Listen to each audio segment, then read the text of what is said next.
नमस्कार, स्वागत है आपका वीकेंड मार्केट अड्डा में। और ये हफ्ता वाकई बहुत ज़्यादा खबरों वाला, उठापटक वाला और अलग तरीके से देखने वाला था। इस हफ्ते हम लोग इंतज़ार कर रहे थे कि अमेरिका से एक बड़ी खबर आएगी। वो बहुत बड़ी खबर आई और उसने ऐसा धमाका किया कि दुनिया के सारे बाज़ार हिल गए। आज सुबह मैं जब बातचीत कर रहा तो मैंने मजाक में कहा कि वर्ल्ड मार्केट में सेल ऑफ था, केवल एक मार्केट कराची का ग्रीन में था। तो ये भी कमाल है, ये भी कमाल है। आपने नोटिस किया, ये भी कमाल है। तो दरअसल तीन बड़ी चीज़ें वर्ल्ड मार्केट में हुई और जिसको समझना ज़रूरी है और आपके दिमाग में चल रहा होगा। एक तो पूरे वर्ल्ड मार्केट में क्या हो रहा है। अमेरिका से शुरू हुआ, उसके बाद फिर सभी जगह आप देखिए तगड़ा सेल ऑफ था, बड़ी चिंताएँ हैं वहाँ पे, ब्याज दरों को लेकर के, सेंट्रल गवर्नमेंट की, सेंट्रल बैंकर्स की पॉलिसीज़ को लेकर के। दूसरा एक बहुत बड़ी खबर भारत के लिहाज से आई, जो जेपी मॉर्गन के बॉन्ड इंडेक्स में इंडियन बॉन्ड्स को शामिल किया जाएगा और उसका वेटेज 10% तक हो सकता है। ये बहुत बड़ी खबर है, बहुत ही बड़ी खबर है इंडिया के लिहाज से।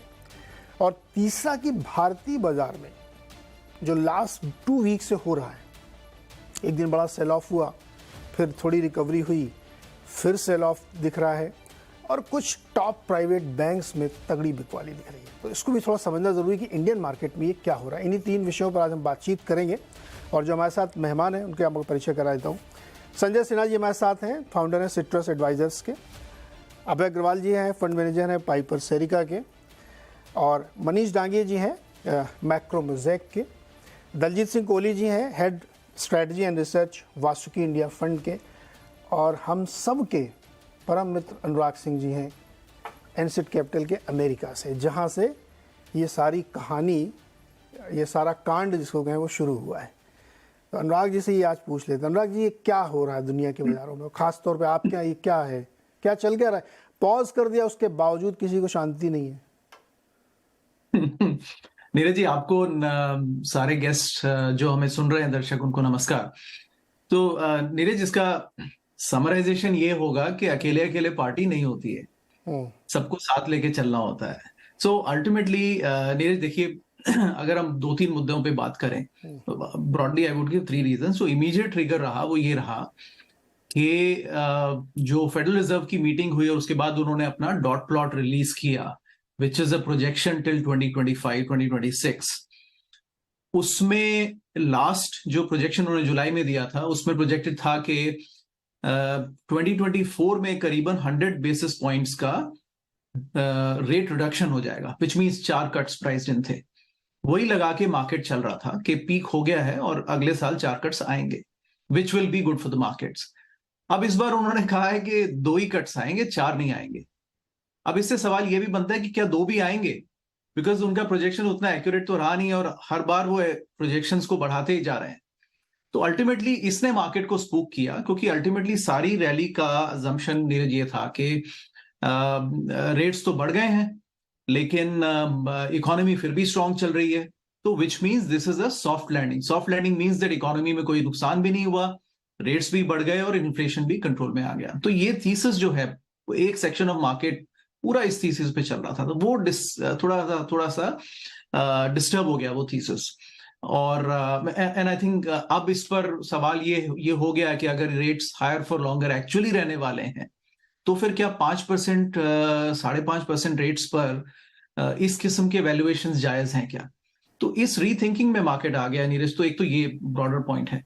सेकंड, आप इस लिहाज से देखिए नीरज के अल्टीमेटली मार्केट रैली थी भी क्या, पूरा मार्केट का मल्टीपल 17x पर है, लेकिन वो 20x बन जाता है बिकॉज ये पूरी जनवरी से जो रैली है यूएस मार्केट में, उसका 75% आ रहा है सिर्फ 7 स्टॉक से, सिर्फ 7 स्टॉक जो टेक्नोलॉजी के स्टॉक्स हैं।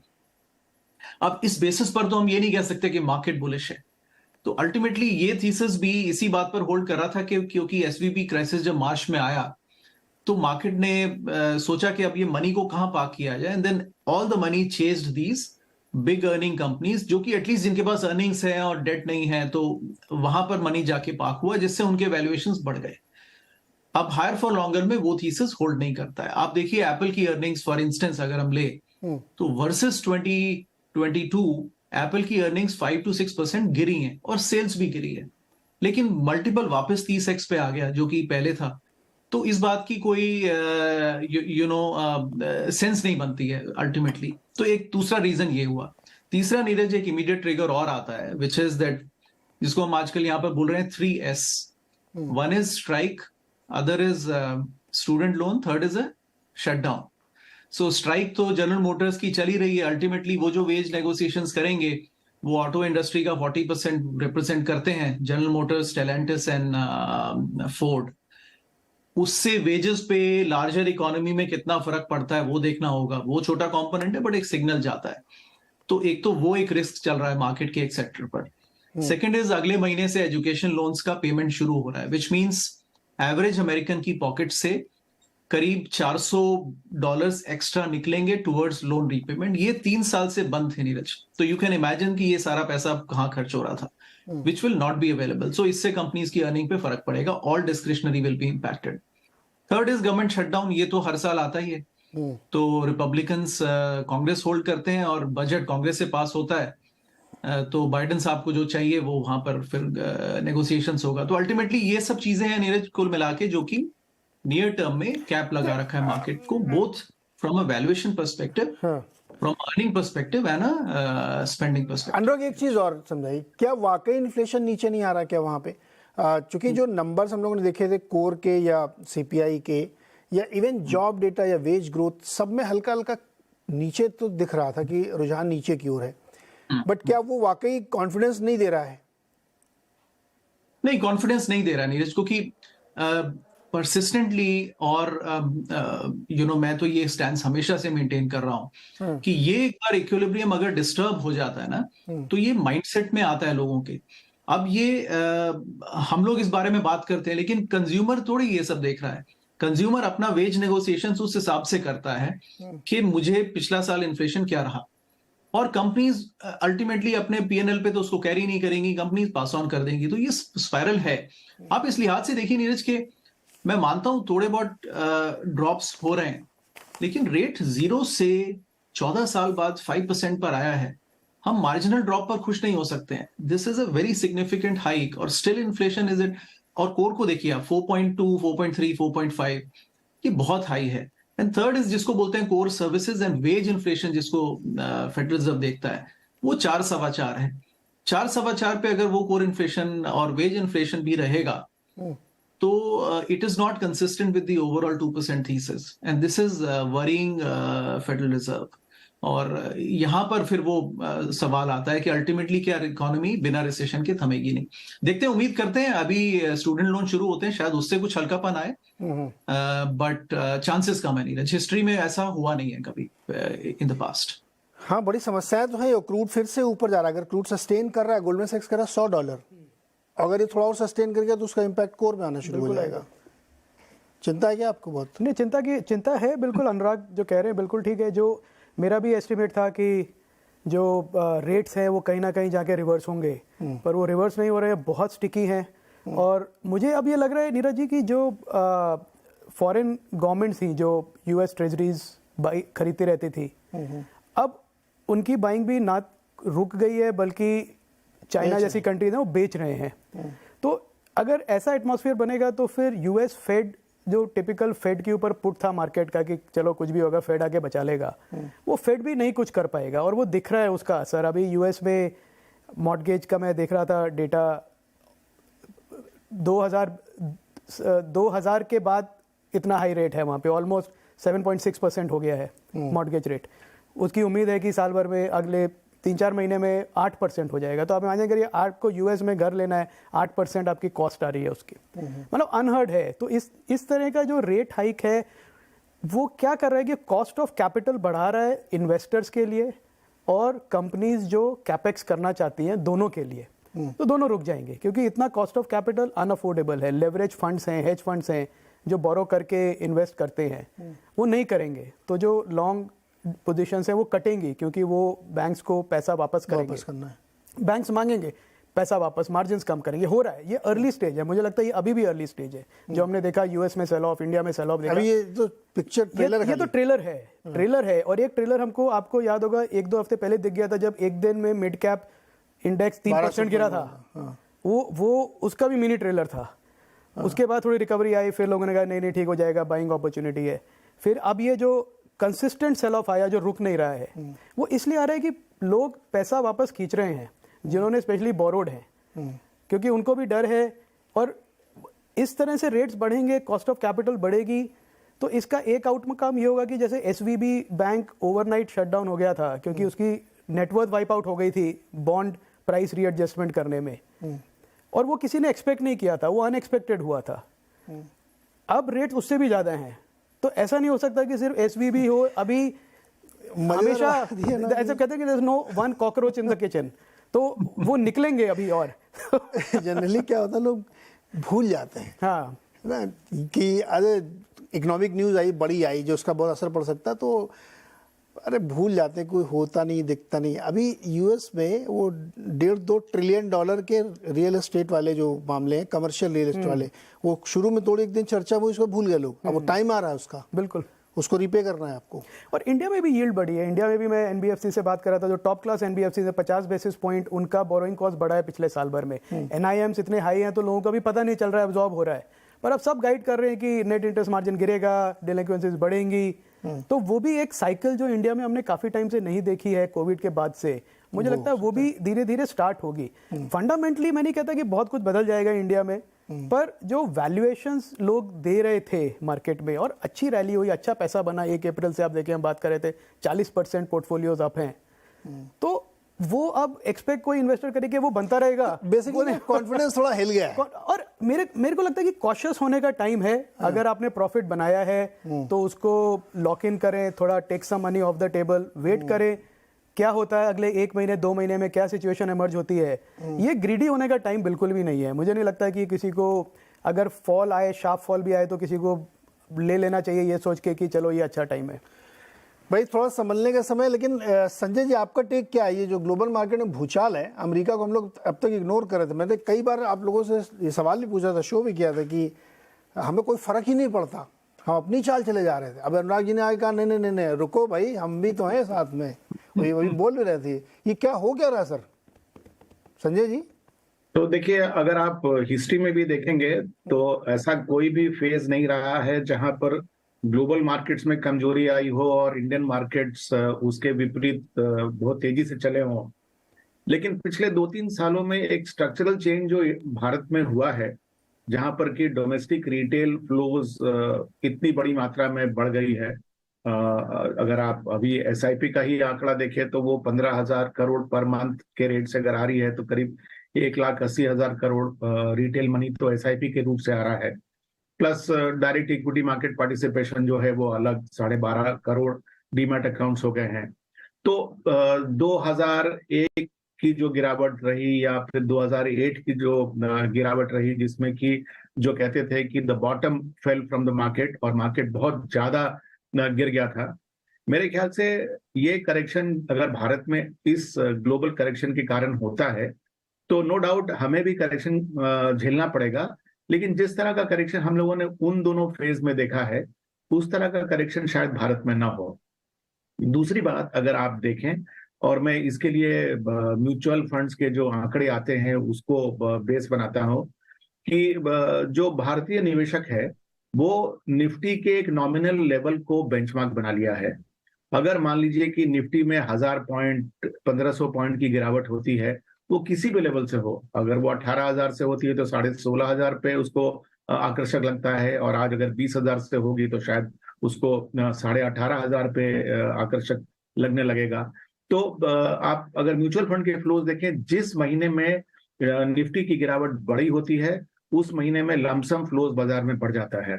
तो मेरा अपना मानना है कि एक स्ट्रक्चरल फ्लो जो रिटेल के द्वारा आ रहा है एसआईपी में, वो तो है ही, और जब भी अपॉर्चुनिस्टिक मौका दिखता है भारतीय निवेशक को निफ्टी की गिरावट में, तो वो बाजार में घुस जाता है। रही बात कि क्या हमें भारतीय बाजार में कोई रिस्क नहीं दिखता, तो देखिए नीरज जी, ये तो इक्विटी मार्केट की बेसिक नेचर है कि ये कभी भी बिना रिस्क के नहीं रहता। हर समय में कोई ना कोई रिस्क बाजार के सामने बना रहता है। हमें ये देखना है कि जो हम खरीद रहे हैं, क्या हम इक्विटी मार्केट इन जनरल खरीद रहे हैं या फिर हम स्पेसिफिक स्टॉक्स खरीद रहे हैं। अगर आपका फोकस इंडिविजुअल स्टॉक्स पे है तो किसी भी मार्केट के फेज में आपको आकर्षक स्टॉक अच्छे वैल्यूएशन पे मिलेंगे, और किसी भी चलती हुई बाजार में आपको ऐसे स्टॉक्स बहुत सारे होंगे जिनसे कि आपको निकल जाना चाहिए। मेरे ख्याल से यहाँ से आगे की जो जर्नी है भारतीय इक्विटी बाजार की, वो बहुत स्टॉक स्पेसिफिक जर्नी रहेगी, ना कि एक ब्रॉड मार्केट वाली जर्नी। ओके मनीष जी, इस क्वेश्चन को मैं चूंकि समझना मैं यही चाहता हूँ, लेकिन इसको थोड़ा सा ट्विस्ट करके आपसे पूछता हूँ। आपसे यानी गुरुवार से पहले तक चाहे जो भी फैसले किसी भी देश ने लिए हो, चीन में इतना बड़ा तूफान मच गया, इकॉनमी रिकवर नहीं कर पा रही है, रियल एस्टेट में डिफ़ॉल्ट हो रहे हैं, बॉन्ड के पैसे नहीं दे पा रहे हैं, यूएस में बहुत कुछ हो रहा था, एप्पल के फ़ोन पे बैन लग गया, चीन में नहीं बेचने देंगे सरकारी कर्मचारियों को, ब्याज दरें बढ़ रही थी, चिंता हो रही थी, हर तरीके की खबरें आती थी, लेकिन हम लोग को ऊपर कोई असर नहीं था। हम लोग से मतलब दुनिया में वैसा कोई सेल ऑफ नहीं था, इवन यूएस में भी कहाँ इतनी चिंता किसी को थी। अचानक से इस कमेंट्री के बाद कि हायर फॉर लॉन्गर, और अगले साल पता नहीं किसने सोचा था, मुझे तो उस आदमी से मिलना है, कि 4 कट्स होंगे 2024 में। अब वो कह रहे हैं 2 कट्स ही हो सकते हैं। ये अपने मन से सोच लेते हैं कि 4 कट, 2 कट, 3 कट, 5 कट, ये पता नहीं कौन सोचता है ये और उसके आधार पर बाजार धराशायी कर दिया गया। ये क्या आपके समझ में आ रहा है क्या हो रहा है? नहीं, ये सारे जो वो तो जितना डेवलप मार्केट होता है वो हर बिंदु को प्राइस करने की कोशिश करता है। तो यूएस में 30 दिन बाद क्या ट्रेड होगा उसके ऊपर भी रोज 300-400 बिलियन डॉलर की ट्रेडिंग होती है। फ्यूचर्स ट्रेड होते हैं अच्छी तरह से, टिप्स ट्रेड होती हैं, ब्रेक इवन रेट्स इफेक्टिवली निकल आती हैं। तो वो तो मार्केट का काम है फ्यूचर को प्राइस करना। तो ये तो एक अच्छी बात है नीरज की सभी तरह एज ऑफ राइट नाउ जो मार्केट का प्रोजेक्शन है सब चीजों पे, रिस्क प्रीमियम हो, इन्फ्लेशन हो, रियल रेट हो, सेंट्रल बैंक बायस हो, उस सबको यूएस प्राइस करता है, और इसीलिए वो बड़ा रिच मार्केट, और वहां से कई सारे सिग्नल्स हमको मिलते हैं। तो अब अचानक अभी हुआ है, एक्चुअली जुलाई से ही एक माहौल चेंज हुआ है कि हायर फॉर लॉन्गर से ज्यादा 2-3 चीजें साथ में हुई है। एक्चुअली जो पिछले साल हमने पूरा साल एनर्जी क्राइसिस की बात की थी, वो इतना नीचे में $75-80 पे रुक करके वापस से $100 पे क्रूड आ गया है। तो वो एक स्ट्रेस सिग्नल जिसको बोल सकते हो, तो वो वापस से रीअपियर हो गया है जुलाई से वापस से। और यूएस डॉलर जो फाइनेंशियल कंडीशन का इंडेक्स है वो घूम गया है, $99 से DXY वापस 105 पे आ गया है। तो ऑलमोस्ट 15% का जो रिट्रेसमेंट हुआ था वो मेरे ख्याल से US dollar secular bull market में है। और मैं लंबी बात नहीं करूंगा, लेकिन मैं एक छोटी चीज को जानता हूं कि कोई भी इमर्जिंग मार्केट एक बुल मार्केट में नहीं हो सकता, सिर्फ ट्रेडिंग मार्केट में ही हो सकता है अगर यूएस डॉलर बुल मार्केट में हो। तो इसके डायनेमिक हैं और उसके थियोरेटिकल और प्रैक्टिकल एम्पिरिकल कई तरह से हम लोग कभी एक्सप्लेन कर सकते हैं, लेकिन डॉलर अप्रिशिएटिंग, अगर ग्लोबल मैक्रो की समझ इतना है कि अगर डॉलर अप्रिशिएट हो रहा है तो उसमें कोई emerging market including India bull market में नहीं रह सकता, वो ट्रेडिंग मार्केट होगा। और इस एक वजह है कि पिछले 2 साल में इतना फ्लोज आने के बाद में, इतना बड़ा नैरेटिव बनने के बाद में भी रिटर्न 10-12% ही बना है टोटल। तो उसका एक रीजन यही है कि सब तरफ की फोर्सेस जो है वो आपको तोड़ रही है, और इसी वजह से आप इतने अच्छे नैरेटिव और फ्लोज के बाद में भी अच्छा रिटर्न इक्विटी में पिछले 2 साल में नहीं बना है। ओके दलजीत सर, अगर मान लो कल मतलब Monday Tuesday next week US market में 400 पॉइंट की रैली हो जाए और हम लोग भी उसको फॉलो कर लेंगे, हमारे यहाँ भी 150 पॉइंट निफ्टी चल जाए, तब भी आपका व्यू ये रहेगा या बदलेगा? नीरज जी, हम लोग ज्यादातर स्टॉक स्पेसिफिक और बॉटम्स अप अप्रोच रखते हैं, तो इसलिए हम बहुत ज्यादा इस जो ग्लोबल ज्ञान को जो है ना उसको सिर्फ ज्ञान ही रख देते हैं, उसको बहुत ज्यादा यूज नहीं करते हैं अपने फंड खरीदने में। तो वो ज्ञान के लिए अच्छी बातें हैं, और ये जो हमने इतनी देर बात की, मुझे लगता है कि ये जो सब बातें हर समय वैलिड हैं, वो हर समय कुछ ना कुछ ये सब बातें आती रहेंगी और कुछ ना कुछ मिलता ही रहेगा। तो अगर हम एज अ फंड मैनेजर अपने फंड को हर रोज इन सब बातों से लेकर के ट्वीक करना शुरू करेंगे तो हम ट्रेडर ही बन के रह जाएंगे। तो बहुत सी बार हमको भी समझ में आ रहा है कि देखिए, मेरा मानना ये है, ये जो अभी फॉल आई है वो सिर्फ एक बहाना बना है। क्योंकि अगर आप देखें तो अब अप्रैल से लेकर के अगस्त तक आप कंटिन्यूअस एक डायरेक्शन में 5 महीने लगातार चलते रहे। बहुत सारे स्मॉल कैप, मिड कैप 60-60, 70-70% चले, जबकि मार्जिन या प्रॉफिटेबिलिटी तो 60-70% ग्रो करनी गई। तो इसका मतलब ये है कि मार्केट में थोड़ा फ्रॉथ बिल्ड हो रहा था और उसको एक रीजन चाहिए था कि ये अल्टीमेटली प्रॉफिट बुक करना। अब लगातार आपका स्टॉक बढ़ता जा रहा है, रोज आप अगले दिन आ रहे हो तो सर्किट लग रहा है, तो आप बेचोगे नहीं, तो आपको एक रीजन तो चाहिए ना बेचने के लिए। तो अब ये रीजन कभी ग्लोबल आएगा, कभी लोकल आएगा, और अपनी मार्केट को तो हर तरीके से एक रीजन ढूंढने का ऑप्शन मिलता ही है। तो कोई वो खाली बारिश कम हुई तो रीजन बन गया, बारिश ज्यादा हुई तो रीजन बन गया, फेड ने ये बोल दिया इसके लिए रीजन है, तो रीजन तो हम कुछ भी बना लेंगे। पर्पस ये है कि आपका जो फंड ऑलरेडी पिछले 4 महीने 5 महीने में आप 60% अगर ग्रो कर गए हो, तो नेचुरल बात है कि कहीं पे ब्रीदर आएगा। तो हम समझते हैं कि ये ब्रीदर एक्चुअली बहुत अच्छा है, क्योंकि आप यहाँ अगर थम के चलेंगे तो आप और आगे अगली जंप जो लेंगे वो और बेटर होगी। और आपको जो ये इस तरीके के जो फ्लिमसी स्टॉक्स, जो आप एक एग्जांपल देता हूँ, डिफेंस, रेलवे, बहुत सारे स्टॉक ऐसे खाली नाम लगने की वजह से चल रहे। ऑर्डर बुक तो कभी भी इनमें प्रॉब्लम थी ही नहीं, हमेशा से ऑर्डर बुक तो इन लोगों की 10,000 करोड़, 15,000 करोड़, 5,000 करोड़ रहती है। वो शिप बिल्डिंग, जो शिप 6 साल में बन के आने वाला है, 7 साल में बन के आने वाला है, उसकी वैल्यूएशन आपको आज ही देनी है, सारा कुछ आज ही उसका प्रॉफिट आपको मिल गया।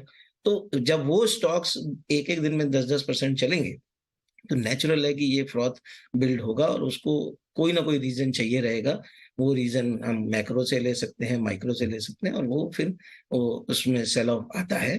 तो वो अच्छी बात है कि उसकी वजह से जो मार्केट की चाल है वो नॉर्मलाइज होती है, जो एकदम से हे वायर चल जाती है वो नॉर्मलाइज होती है और वो अपने को मौका देती है।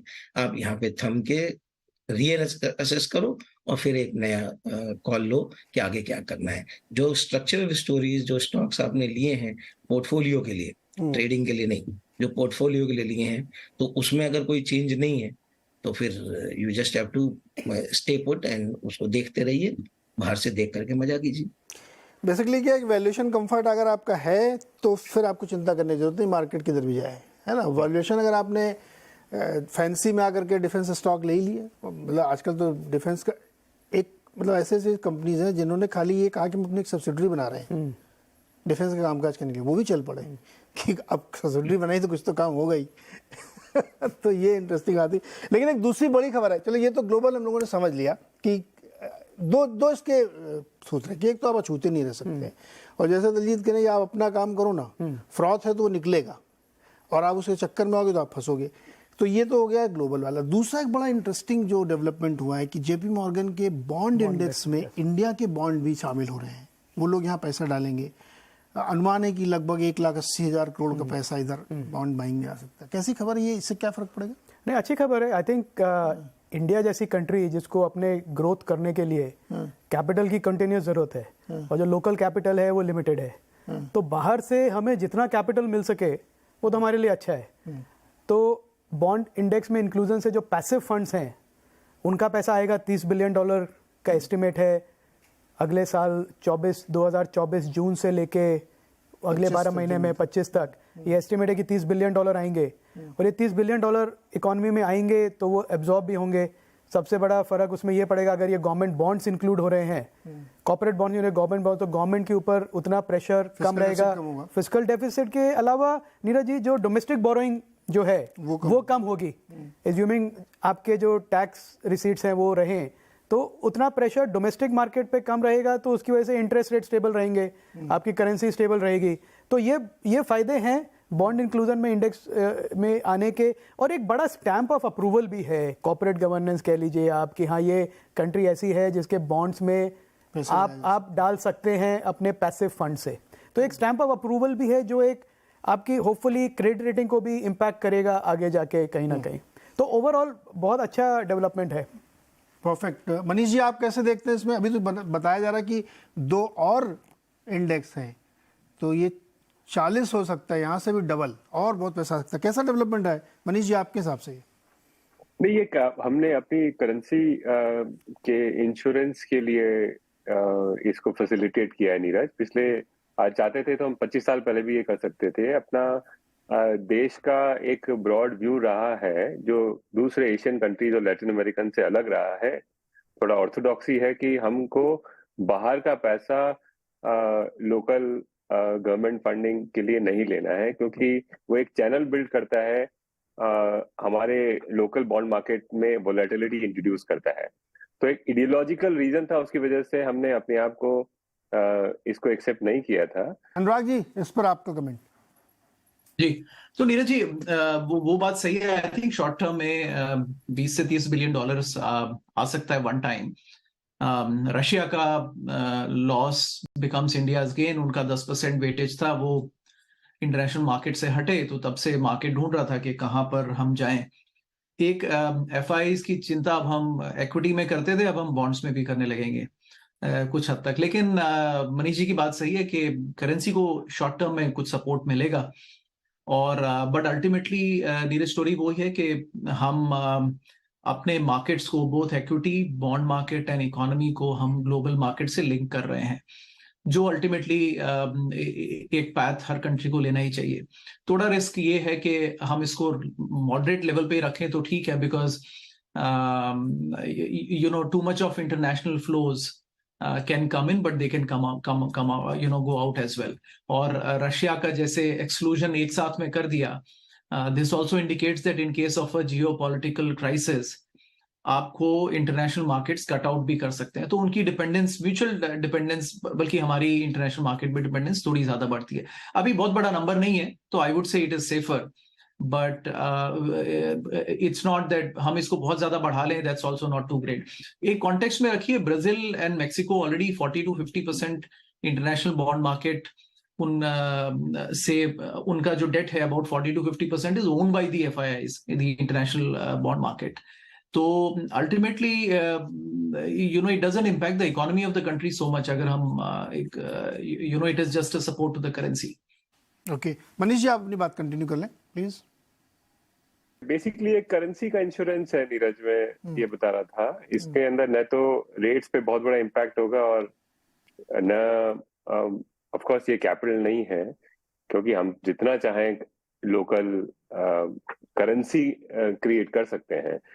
तो सिर्फ ये है इसका यूटिलिटी की, क्योंकि हम एक बहुत बड़े करंट अकाउंट डेफिसिट कंट्री हैं, और हमारा 2022 का एक्सपीरियंस ये था कि एक $600 बिलियन की रिजर्व होने के बाद में भी जब एक छोटा सा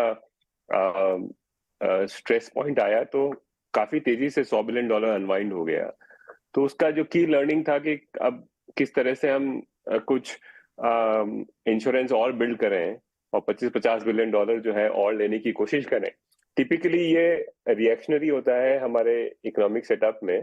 लेट 90s, अर्ली 2000 में हुआ था, 2013 में हुआ था कि हम FCNR या इस तरह की कोई फैसिलिटी दे करके बाहर वालों का पैसा बॉन्ड के थ्रू लेके आते हैं। तो वो पैसा बेसिकली हमको डॉलर चाहिए, कैपिटल नहीं चाहिए, हमको डॉलर चाहिए, क्योंकि हमको हर साल 60-70 बिलियन डॉलर नेट दुनिया को देना पड़ता है तेल खरीदने के लिए और दूसरी चीज खरीदने के लिए। तो एक ये तरीका है कि एक पाइप बिल्ड किया हमने, जिसके थ्रू हम थोड़ा बहुत पैसा इमीडिएटली 25-30 बिलियन डॉलर ले सकते हैं, और शायद अगले 10 सालों में 60-70 बिलियन डॉलर अक्यूमुलेट कर सकते हैं।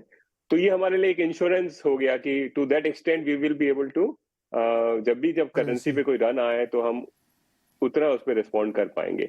एक जनरल माहौल ये बना है पिछले 2-3 सालों में, डिस्पाइट सारे नैरेटिव के FDI थोड़ा सा लैंग्वेज हो रहा है दुनिया भर में। पिछला साल भर का हमारा FDI का नंबर भी वीक हुआ है, और अब सस्टेन बेसिस पे अब क्रूड अगर इस भाव पे रहने वाला है तो हमको 60-70-80 बिलियन डॉलर जो है हर साल दुनिया को देना ही पड़ेगा। तो उसके लिए हमको अब दूसरे तरीके इजाद करने पड़ेंगे अगर हम किसी तरह से बाहर के डॉलर को लेके आए इंडिया में। तो इसलिए इस चीज को अभी मैं आपको बता दूं इस चीज को कि नॉर्थ ब्लॉक और जनरली जो ओल्ड गार्ड है RBI का, वो सब इस चीज के अगेंस्ट है और हमेशा से अगेंस्ट रहे हैं। लेकिन अभी एक प्रैक्टिकल अप्रोच है कि दो इल के बीच में कौन सी चीज को चूज करना है, इसलिए हमने इस वक्त इसको चूज किया है। Okay, Sanjay ji, generally central bankers अपनी करेंसी को थोड़ा वीक रखना चाहते हैं, क्योंकि वो ज़्यादा बेनिफिशियरी होती है, लेकिन इसकी वजह से करेंसी स्ट्रांग होगी आपकी। तो जैसा मनीष जी एक्सप्लेन करें, करेंसी का इंश्योरेंस है, आप लोग कैसे देख रहे हैं इस मूवमेंट को? तो देखिए, हमारे ख्याल से बॉन्ड मार्केट में इतने बड़े स्केल पे फॉरेन इंस्टीट्यूशन का पार्टिसिपेशन एक नया सेगमेंट क्रिएट तो कर ही रहा है। हाँ, नो डाउट, जो फ्लिप साइड पॉइंट आउट किया गया है वो ये कि अभी फॉरेन इंस्टीट्यूशनल फ्लोज के कारण इक्विटी मार्केट में वॉलेटिलिटी पैदा होती है। हो सकता है उस तरह की वॉलेटिलिटी अब हमको डेट मार्केट में भी देखना पड़े। लेकिन अगर नीरज जी, आपने देखा होगा हाल के दिनों में कुछ ऑल्टरनेटिव इन्वेस्टमेंट फंड्स लॉन्च किए गए हैं जो कि डेट ओरिएंटेड रहे हैं। एंड ये इंडिविजुअल फंड्स जो हैं उनमें एक एक फंड में करीब करीब 2,000 2,500 करोड़ का कलेक्शन हो रहा है। तो पहले क्या होता था कि जो क्रेडिट अपॉर्चुनिटी फंड था, जो कि एक सोफिस्टिकेटेड मीडियम हुआ करता था डेट में पार्टिसिपेट करने का, वो म्यूचुअल फंड के द्वारा दिया जाता था और उसमें रिटेल इन्वेस्टर भी उतना ही बड़ा पार्टिसिपेंट हो जाता था जितना बड़ा कि लार्ज अल्ट्रा HNI और फैमिली ऑफिसेस। लेकिन हमें ये मान के चलना है कि ये जो क्रेडिट अपॉर्चुनिटी फंड है ये थोड़े से सोफिस्टिकेटेड है और इसमें रिस्क की लेवल ज्यादा है। इसी के लिए जो इसमें पार्टिसिपेट करे वो सेगमेंट अलग होना है। तो आगे मुझे लगता है कि ये जो डेट का सेगमेंट है भारत में, जब से म्यूचुअल फंड के टैक्सेशन लॉज बदल दिए गए और डेट पर से जो टैक्स की छूट थी 3 साल की होल्डिंग के बाद वो हट गई, तो आम रिटेल इन्वेस्टर का थोड़ा सा रुझान जो है वो डेट प्रोडक्ट से अलग हो गया है। और इसकी जगह पे हमें दिख रहा है कि अभी जो फैमिली ऑफिसेज हैं, अल्ट्रा HNIs हैं, वो पार्टिसिपेट कर रहे हैं। इसी समूह में आगे जाके अगर मान लीजिए कि हम ये JP मॉर्गन के इंडेक्स के द्वारा अगर हम विदेशी निवेशक को इस सेगमेंट के प्रति आकर्षित कर पाते हैं, तो मेरे ख्याल से एक नया सेगमेंट जो जुड़ेगा वो बॉन्ड मार्केट के बाजार में काफी ज्यादा लिक्विडिटी पैदा कर सकता है। और जैसे कि अटकलें लगाई गई हैं कि जो JP मॉर्गन के इंडेक्स में इंक्लूजन है, ये पहला स्टेप है। 2 और इंडेक्स हैं, एक ब्लूमबर्ग और एक FTSE का इंडेक्स, जहां पर भी बॉन्ड इंडेक्स का शामिल होना संभव है। और इसके कारण जो अभी एस्टिमेट लगाया जा रहा है कि करीब 20 से 23 बिलियन डॉलर का इनफ्लो आएगा जून से लेके अगले 10 महीनों में, हो सकता है कि ये आंकड़ा और भी बड़ा हो जाए। साथ ही साथ जो मैंने कुछ रिपोर्ट्स देखी, उसमें ये भी अटकल लगाई जा रही है कि कुछ ऐसे फंड्स हैं, ग्लोबल डेट फंड्स, जो कि पैसिव बॉन्ड फंड्स को ट्रैक करती हैं, यानी कि उनका निवेश उन्हीं फंड्स में होता है जिनमें कि जो पैसिव फंड्स हैं वो निवेश कर रहे हैं। तो ये भी संभव है कि जो हम अभी एस्टिमेट कर रहे हैं उससे कहीं ज्यादा मात्रा में ये डेट फ्लोज भारत में आए। और रही बात वॉलेटिलिटी की, तो मैं समझता हूं कि अगर भारत की मैक्रो इकोनॉमिक सिचुएशन अगर स्टेबल रही, और हम, जैसा कि हमारा अपना प्लान भी है कि हम अपना GDP का जो स्केल है वो वर्ल्ड के टॉप 3 इकोनॉमीज के स्केल पे लाएंगे, तो मेरे ख्याल से संभव है कि फ्लोज शायद बहुत वोलेटाइल ना हो, यूनिडायरेक्शनल पर। ओके, दलजीत सर, आप लोगों ने अपनी स्ट्रेटजी में इसको फैक्टर इन किया है या आपके लिए एक नॉन इवेंट है ये? नहीं, अभी तो नीरज जी मेरे ख्याल से एक तरीके का नॉन इवेंट है। या आज हालांकि मार्केट ने रिएक्ट किया, PSU बैंक्स वगैरह सब 5% चले, तो we are already holding PSU banks in our portfolio, तो उसका हमें फायदा मिला। बट इस वजह से हमने PSU बैंक नहीं लिए और रीजन से लिए हुए। जहां तक हम समझ रहे हैं कि एक तो ये कि अभी it's too early to take a call. अभी ये शुरू हुआ है। पहली बात तो ये कि अगले साल जून से शुरू होगा और फिर 10 महीने लगेंगे इस वाले इंडेक्स के लिए, और फिर बाकी 2 इंडेक्स जब आएंगे तब आएंगे। तो ये इसमें अभी आने में समय है। दूसरी चीज ये कि इसको हम लोग कैसे मैनेज करेंगे, वॉलेटिलिटी को मेनली कैसे मैनेज करेंगे। बट डायरेक्शनली हम समझते हैं कि ये अच्छा पॉजिटिव मूव है, और ये मार्केट में जो हर समय कैपिटल क्रंच का जो कभी कभी समय आ जाता है, एटलीस्ट उसको टेक ओवर करने में बहुत मददगार होगा। तो इस पे काफी समय से काम चल भी रहा था, एक्सपेक्टेशन थी, तो इसलिए आज आया है। मुझे लगता है कि ये डायरेक्शनली बहुत पॉजिटिव है। बहुत इसको एग्जाम 1-on-1 जोड़ करके किसी पर्टिकुलर बैंक से या किसी पर्टिकुलर स्टॉक से जोड़ करके देखना शायद ठीक नहीं।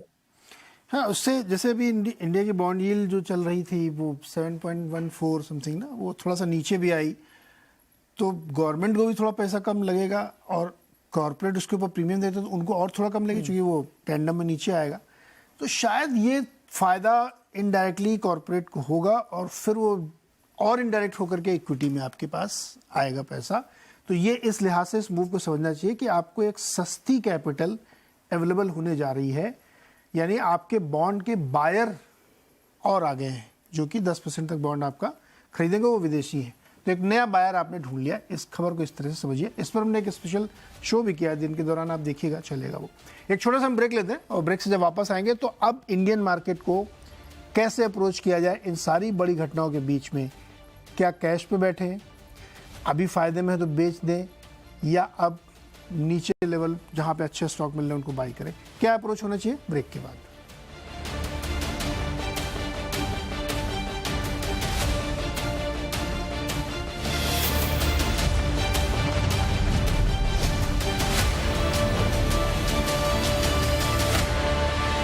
एक बार फिर से आपको, और आज हम चर्चा कर रहे हैं कि क्या बड़ी घटनाएं हुई और भारत में इस वक्त इंडियन, प्योरली इंडियन मार्केट में क्या स्ट्रेटजी आपकी होनी चाहिए। कई सारी ऐसी घटनाएं हुई जिससे मन में डर भी आया होगा कि क्या करें हम। तो अभय जी क्या करना चाहिए? जैसे एक उदाहरण से बताता हूँ, HDFC जैसा मजबूत बैंक 8% करीब इस हफ्ते गिरा है, लगभग 8%। तो बहुत सारे लोग हिल गए, अरे यार इतना स्ट्रॉन्ग बेस्ट बैंक अगर इतना गिरा है तो डर गए लोग। क्या करना चाहिए, अप्रोच क्या होना चाहिए इस समय? जी मैं आपसे शेयर कर सकता हूँ जो हम कर रहे हैं अभी एज फंड मैनेजर्स। तो जैसे मैंने कहा कि 1 अप्रैल से जो पोर्टफोलियो था अब तक बहुत अच्छी रिटर्न बनी है, उसमें मिड कैप स्मॉल कैप में ओवरवेट थे। पर एज फंड मैनेजर्स आप कहना चाहते हैं कि देखो मैं तो लॉन्ग टर्म का इन्वेस्टर हूँ तो मैं अपना पोर्टफोलियो नहीं छेड़ूंगा, कोई फायदा नहीं है। पर मार्केट की साइकिल्स में इतने शार्प रैलीज होते हैं, 40% आपके बन गए 6 महीने में। तो एक टाइम ऐसा भी आता है कि जब एक स्टेप बैक करके कहते हैं कि मैं थोड़ा प्रॉफिट अपना प्रोटेक्ट करूं, लॉक इन करूं, क्योंकि जो मैं एस्टिमेट कर रहा था साल भर में, 1.5 साल में, वो मेरा प्रॉफिट अभी बन गया है। तो अब हम क्या कर रहे हैं नीरज जी कि हमने हमारे पोर्टफोलियो में 22 स्टॉक्स हैं, तो 22 स्टॉक्स में हर एक का एलोकेशन हमने 1-1% काट के हम 20-22% कैश की पोजीशन पे आ गए हैं अब। और मुझे फंडामेंटल कोई डर नहीं है, मुझे टेक्निकल डर है। क्योंकि क्या हो रहा है कि जब बॉन्ड यील्ड्स बढ़ती हैं तो पी मल्टीपल्स गिरते हैं, वो एक नेचुरल मैथमेटिकल रिलेशनशिप है। तो अगर बॉन्ड यील्ड्स बढ़ रही हैं, दिख रहा है, मतलब उसको मैं कैसे डिनाई करूं, कैसे मैं दूसरी तरफ अपना सर कर लूं। तो जब दिख रही है कि मेरे को रेट्स बढ़ रहे हैं तो मेरे को मालूम है पी मल्टीपल दूसरी तरफ गिरेगा। तो इसलिए हम जो भी हाई वैल्यू स्टॉक्स हैं जिनके वैल्यूएशन बहुत ज्यादा बढ़ गए, अनसस्टेनेबल है जस्ट बिकॉज ऑफ रैली, उनको हम कम करके कैश में बैठ रहे हैं अभी के लिए। और रिसर्च चालू है कि कब हमको अच्छे स्टॉक्स, क्या नए थीम को हम पिक करें, क्या नया ढूंढें और उसमें पार्टिसिपेट करें। इसके अलावा जैसे आपने बोला जो अल्ट्रा लार्ज कैप्स हैं उसमें है इशू, क्योंकि आप देखें आज भी देख रहा था HDFC बैंक का जो अभी प्राइस है वो 2.5 साल पहले भी वही था। 3 साल तो 3 साल में मतलब जीरो रिटर्न है। मतलब large cap like HDFC bank, Kotak bank देख लीजिए, एक्सिस, काफी हैं जिन्होंने डिसअपॉइंट किया। तो ये भी मार्केट में कोई कहे कि नहीं ये तो ले लो, ये तो चलता ही रहेगा, तो मार्केट बार बार आपको सिखाता है कि कोई होली काउ नहीं है मार्केट में, कोई परमानेंट कुछ नहीं। हाँ, परमानेंट कुछ नहीं है। सब ये हर फ्राइडे की पिक्चर रिलीज की तरह ही हो जाता है, नए हीरो आते हैं और आपका काम है कि आप शांति से बैठ के ऑब्जर्व करें और वो कन्विक्शन के साथ बैठ लें जिसको आप होल्ड कर सकें और राइट मोमेंट पे आप उसको प्रॉफिट भी बुक कर सकें। तो हमारा अप्रोच ये थोड़ा यही है टैक्टिकली कि थोड़ा कैश में बैठे, प्रॉफिट बुक करें, वैल्यूएशन पोर्टफोलियो लेवल का वैल्यूएशन कम करें और वेट करें अपॉर्चुनिटी की। हेज रहना जरूरी है, बहुत जरूरी है, प्रोटेक्शन जरूरी है। हिंदी में कहें तो डरना जरूरी है। डरना जरूरी है और डर के साथ ऐसा काम भी करना चाहिए जो डर के साथ भी हो, मतलब सिर्फ डर के ऊपर आप करें कुछ ना हो। नहीं दलजीत सर, डरना जरूरी है क्या? अंग्रेजी में कह देते हैं पॉलिश लैंग्वेज में, थोड़ा हेज करके चलिए। नहीं, वो तो नीरज जी हर समय ही आपको अपने पोर्टफोलियो में ध्यान रखना ही है, क्योंकि अल्टीमेटली आप दूसरों का पैसा मैनेज कर रहे हो तो उसमें आपका क्रेडिबिलिटी बहुत जरूरी है। तो रिस्क मैनेज करना तो इनहेरेंट पार्ट है उसका, but without risk you can not make money. तो इसके लिए आपको रिस्क तो लेना है और कैलकुलेटेड रिस्क लेना है। तो पिछली बार जैसे हमने बात किया था कि कुछ सेक्टर्स ऐसे हैं जो बॉटमिंग साइकिल की तरफ आ गए हैं और अभी वैल्यूएशन वहां पर बहुत कंफर्टेबल है। नंबर्स अभी नहीं आए हैं, लेकिन प्रीएम्प्ट कर सकते हैं कि आने वाले कुछ 1-2 क्वार्टर के बाद वो नंबर्स आना शुरू होंगे। तो हमने थोड़ा उस तरफ रुझान किया है अपने पोर्टफोलियो का। जैसे एग्रोकेमिकल्स की बात करें, जैसे कुछ soft commodities, agriculture soft commodities like rice, like sugar, इस टाइप की चीजों पे हमने थोड़ा ध्यान दिया है। और एक जो बड़ा बदलाव वो ये हुआ है कि जैसे अभी सर बता रहे थे कि लार्ज कैप की तरफ रुझान बढ़ा है। तो वो ऐसे नहीं कि मतलब हमने कुछ स्मॉल या मिड कैप बेच के फिर लार्ज कैप ले लिया, बल्कि वो ऐसे हुआ कि जहां पे प्रॉफिट बुक हुआ और जो कैश पड़ा है आपका, तो फिर अब आपने जो नया स्टॉक लिया, तो अगर आपका व्यू मेटल्स में है तो मेटल्स में ऑटोमेटिकली आप जाएंगे, बड़ी कंपनियां ही हैं वहां पर, राइट। तो वो आपको बड़ी ऑटोमेटिकली आपका पोर्टफोलियो टिल्टेड हो जाएगा लार्ज कैप की तरफ। अगर आप पीएसयू बैंक ले रहे हैं तो उसमें अब बड़े बैंक हैं तो वो ऑटोमेटिकली उधर टिल्ट हो जाए। तो वो बाय डिफॉल्ट हमारा जो पोर्टफोलियो है वो अभी कुछ लगभग 30% के आसपास लार्ज कैप की तरफ बढ़ गया है और 60-70% जो है वो मिड एंड स्मॉल कैप की तरफ है। कैश हम बहुत नॉमिनल ही रखते हैं, 5 से 7%, तो वो हम उतना ही रखा है। हम लोग इस तरीके का डर नहीं ले रख रहे कि भाई कैश बढ़ा दो, बट थोड़ा सा रीस्ट्रक्चरिंग इस तरीके से किया है कि एग्रोकेमिकल, फार्मा और सॉफ्ट कमोडिटीज और जो ये मेटल्स एंड पीएसयू बैंक्स, इनको थोड़ा बढ़ाया है, तो उससे आपका पोर्टफोलियो रीजगलिंग हो गया। ओके संजय जी, पिछले 15 दिन में आपने कुछ बेचा है या अभी भी आप फुली इन्वेस्टेड है? नहीं, ऐसा तो नहीं कह सकते नीरज जी की फुली इन्वेस्टेड हैं। देखिए, किसी भी स्थिति में हम बाजार को और बाजार में इंडिविजुअल सेक्टर्स और स्टॉक्स को 3 पैरामीटर्स पर नापते हैं। हाँ, एक है लिक्विडिटी, दूसरी है वैल्यूएशन और तीसरी है इवेंट्स। लिक्विडिटी का प्रभाव शॉर्ट टर्म पे बाजार पे ज्यादा पड़ता है, वैल्यूएशन का यह असर स्टॉक्स पर लॉन्ग टर्म पे पड़ता है, और इवेंट्स जो है वो आप समझ सकते हैं कि शॉर्ट टर्म और मीडियम टर्म दोनों पे पड़ता है। हाल के दिनों में अगर आपने देखा होगा तो जितना रैली निफ्टी में नहीं हुआ, उससे ज्यादा, कहीं ज्यादा रैली स्मॉल कैप और मिड कैप में हुआ है।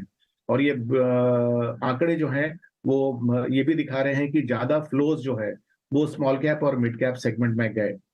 तो अगर हम पिछले क्वार्टरली रिजल्ट को ही जांच लें तो ऐसा बहुत ही कम सेक्टर्स और बहुत कम स्टॉक्स में हुआ है कि small and mid cap companies के फंडामेंटल्स लार्ज कैप कंपनी से बहुत ज्यादा सुधर गए हैं। यानी कि जो लिक्विडिटी का फ्लो हुआ है उसने स्मॉल कैप और मिड कैप को पहले से ज्यादा एक्सपेंसिव बना दिया है। अनफॉर्चुनेटली आज के माहौल में जो पहले भी हुआ आता था कि बाजार का जो रिटेल इन्वेस्टर है वो पास्ट परफॉर्मेंस को देखकर एक ही तरफ झुक जाता है। 2000 के एरा में वो आईटी स्टॉक्स की तरफ हुआ, 2007-2008 में वो इंफ्रास्ट्रक्चर के स्टॉक्स पर हुआ, और आज के दिनों में वो स्मॉल कैप स्टॉक्स के प्रति हो रहा है। तो ये जो लिक्विडिटी का प्रभाव जो है वो इन स्टॉक्स को बहुत ज्यादा एक्सपेंसिव बना रहा है। और अगर आप देखें तो बहुत ज्यादा पोर्टफोलियो में चर्न भी फंड मैनेजर्स नहीं कर रहे हैं। तो इसी के लिए ये जो सेगमेंट है स्मॉल कैप और मिड कैप का, उसमें हमने पाया कि हमारे बहुत सारे जो पोर्टफोलियो के स्टॉक्स हैं वो हमारे ही टारगेट प्राइस से कहीं ज्यादा आगे निकल गए। तो इसलिए लाजमी है कि हमने उसमें अपनी वेट को कम किया और कुछ स्टॉक्स में तो हम एग्जिट भी कर गए। लेकिन जो आगे का अगर हम देख रहे हैं माहौल, तो देखिए कुछ ही दिनों में अक्टूबर में फिर से हमारी सेकेंड क्वार्टर की रिजल्ट्स आने शुरू हो जाएंगे, और मेरे ख्याल से ये एक बहुत बड़ा इवेंट है बाजार के सामने। खास करके ये उस महीने के साथ कोइंसाइड करेगा जो कि भारत में फेस्टिव मंथ्स के रूप में जाना जाता है। तो कंपनी किस तरह का रिजल्ट दे रही है, किस तरह का कमेंट्री दे रही है, और इस फेस्टिवल में किस तरह के सेल्स हो रहे हैं, इसका बहुत बड़ा असर हमारे कंपनीज और सेक्टर्स पर पड़ेगा। तो हम लोग अब तक जी बहुत क्लियरली ये देखते आए हैं कि रूरल कंजम्पशन वीक है और अर्बन कंजम्पशन स्ट्रांग है। लेकिन वी नीड टू सी कि ये कंफर्मेशन भी आ रहा है कि नहीं। तो कुछ सेक्टर्स हैं जहां पर कि हमको लग रहा है कि कुछ स्ट्रक्चरल सेक्युलर चेंजेस हो रहे हैं, जैसे खास करके ऑटो और तो बेसिकली रिजल्ट देख के डिसाइड करेंगे। जी हाँ, अर्निंग सीजन एक बार पैन आउट हो जाए तो उसके बाद फिर ये तय करेंगे। मनीष जी, क्या आप न्यू बाइंग के लिए या फ्रेश बाइंग के लिए वेट करने की पॉलिसी पर अमल करेंगे, या आपका लगता है कि नहीं, जो पहले से हमारी बाई है वो मैं कंटिन्यू करना चाहता हूँ? नीरज, मैं अपने इन्वेस्टर का और खुद का पैसा जो है वो ग्लोबल मैक्रो फ्रेमवर्क से मैनेज करता हूँ, क्योंकि मेरे पास में Okay. लोकल और इंटरनेशनल एसेट्स दोनों को इनकॉर्पोरेट करता हूँ। आज दुनिया का सबसे safe asset US dollar cash है, और सबसे अच्छा स्पेकुलेटिव एसेट जो है यूएस डॉलर बॉन्ड है, 10 साल या 30 साल, जो भी आपकी एपेटाइट हो। तो लास्ट मंथ अपना डिस्कशन भी हुआ था, आई थिंक ऑन एयर ये बात हुई थी कि हम नैस्डैक से निकल गए, 6 मंथ हमने अच्छा कैप्चर किया। अब मेरे ख्याल से ये पूरा सेटअप जो अगला 6 महीने का है वो 2022 जैसा होने वाला है। High crude, strong dollar, high US treasuries, और उस स्थिति के अंदर जो जनरल रिस्क असेट्स हैं वो मेरे ख्याल से अच्छे नहीं करेंगे, including all emerging market in India. तो इस सेटअप के अंदर एक इंटरनेशनल इन्वेस्टर को इसको एक्सेस है वो डॉलर या फिर किसी डॉलर बॉन्ड एसेट के अंदर उसको रहना चाहिए। अदरवाइज अब मैंने जो बोला कि I think you should create lot of cash now, even in India, and try and avoid small cap, mid cap as much as possible. They're very expensive. Manish ji, मुझे याद है शायद आपने कहा था कि आप मई जून में ही निकल गए थे टेक स्टॉक से। जुलाई में हम लोग निकले एक्चुअली, एंड उसी महीना, उसी दिन रादर या उसी वीक हमारा डिस्कशन हुआ था कि हम निकल गए हैं। मुझे याद है। वहां भी महंगा हो गया है, नैस्डैक बहुत महंगा हो गया है रिलेटिवली, और आई मीन बेसिकली थोड़ा रियल रेट का प्रॉक्सी होता है नैस्डैक। रियल रेट्स यूएस के अंदर बहुत ऊपर आ गए हैं। तो अगर आप ग्लोबल मैक्रो ट्रेड करते हैं तो वहां पे हमेशा इन 8-10 एसेट के बीच में कुछ बहुत सस्ता और कुछ बहुत महंगा हो जाता है। तो अभी जो बहुत सस्ता लग रहा है वो 10 साल का यूएस ट्रेजरी लग रहा है। इनफैक्ट अब तो एनवीडिया के प्रोमोटर ही बेच रहे हैं अपना माल। जिनका स्टॉक इतने मल्टीपल चला है वो खुद ही बेच रहे हैं। अनुराग जी, एक पिक्चर आई थी, फिर तेरी कहानी याद आई। मार्केट में बिल्कुल वैसा ही होता है, घूम फिर के हम लोग फिर वहीं जाते हैं, उसको याद करते हैं कि वैल्यूएशन देखो, महंगा हो गया, ये हो गया, वो हो गया। मतलब ये बहुत ही फैसिनेटिंग लगता है मुझे कि आप एक जर्नी राइड करते हुए चले जा रहे हो, फिर मनीष जी आके आपको याद दिलाते हैं, भाई साहब बहुत महंगा हो गया है, मैंने आपको बताया था, और देखिए कितना सही पड़े, जुलाई में बेचा, और आप देखिए नैस्डैक क्या धुआंधार पिटाई हो रही। आप भी कैश में बैठे हुए? हाँ, वो तो नीरज, क्योंकि मेरे एसेट्स तो यूएस मार्केट्स में ही हैं, तो 50% कैश कॉन्स्टेंटली मेंटेन्ड है। आई हैव फर्म बिलीव कि वो एक अपॉर्चुनिटी आएगी। देखिए नीरज, अपना अपना स्टाइल होता है, मैं हर एक को ये स्टाइल रेकमेंड नहीं करता, लेकिन my style is I buy when I put cash, it has to give me 2x और 3x। अब वो अपॉर्चुनिटी के लिए मैं 1 साल 2 साल वेट कर लेता हूँ। अभी कुछ सेक्टर्स में डिप्लॉय कर दिया है जो 1 साल 2 साल में 3 गुना पैसा बनता है आपको। नहीं, बट वो नीरज 3 साल का वेटिंग टाइम लेना है। तो जैसे फॉर इंस्टेंस आप एनर्जी में हमारी लॉन्ग टर्म पोजीशंस हैं, अभी यूएस में कुछ बैंक्स बहुत ज्यादा पिटे हुए हैं, वहां पर कुछ पोजीशंस बना सकते हैं, लॉन्ग टर्म में आपको रिटर्न्स दे सकते हैं। But whenever you enter, the price has to be right. So for me price is everything on investing. But Indian market में नीरज, आई वुड से आई वुड से देखिए 25 का मल्टीपल है, इतिहास गवाह है इसमें। आप कभी भी इस प्राइस पर कुछ भी खरीदते हैं, वो अगले 10 साल तक आपको हॉन्ट करता है, और इस सच्चाई से हम मुंह नहीं मोड़ सकते हैं। आई वुड से SIP इन्वेस्टर्स वो खुद ही मार्केट को बढ़ा रहे हैं, लेकिन I would say they should celebrate if the market drops to 19K 18K, because their money buys more of the units on mutual funds. और 15 साल बाद फिर वो याद करेंगे कि देखिए मार्केट को हमने अच्छा खरीदा। लेकिन if they start celebrating 20K 21K, तो फिर लॉन्गर टर्म में उनके रिटर्न्स मॉडरेट होते हैं, क्योंकि अल्टीमेटली एक सीलिंग वही है जो रिटर्न्स मार्केट में देने हैं। आप उनको जल्दी ले लेंगे तो फिर आगे आपको प्रॉब्लम होगी। And problem of SIP investors is कि उनका bulk money over a period of time आएगा, आज ही नहीं आएगा। अगर आज ही उनके पास 10 करोड़ है तो फिर तो बहुत अच्छी बात है, सेलिब्रेट कीजिए। लेकिन अगर ग्रेजुअली आप इन्वेस्ट कर रहे हैं, देन यू शुड।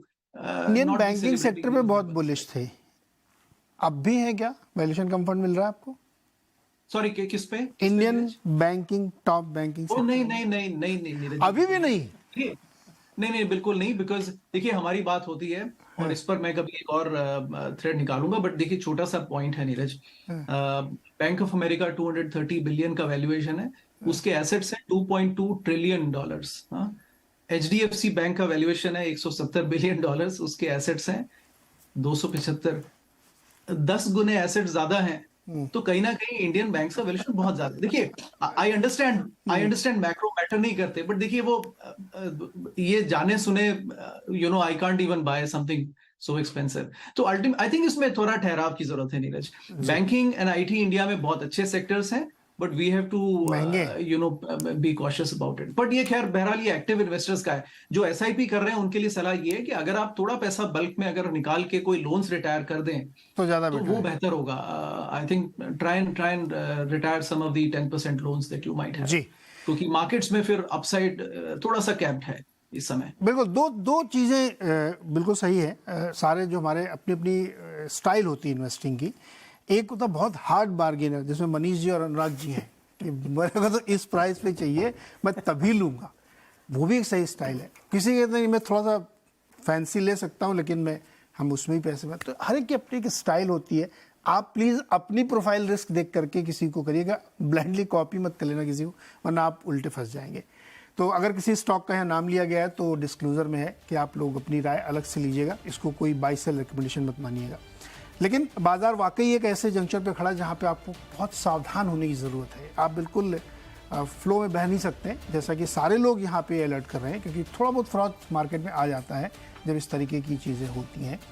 तो कहीं आप फंस न जाएं, यही उद्देश्य है इस शो को, तमाम जाने माने एक्सपर्ट्स को बुला के आपको ये समझवाने का कि क्या करना है। शो को यहीं समाप्त करते हैं, समय हो गया है। वीकेंड एंजॉय करिए, अगले हफ्ते फिर मिलेंगे, फिर एक शो ऐसा ही करेंगे, देखते हैं नेक्स्ट वीक की थीम क्या बनती है। बहुत बहुत शुक्रिया माता जी।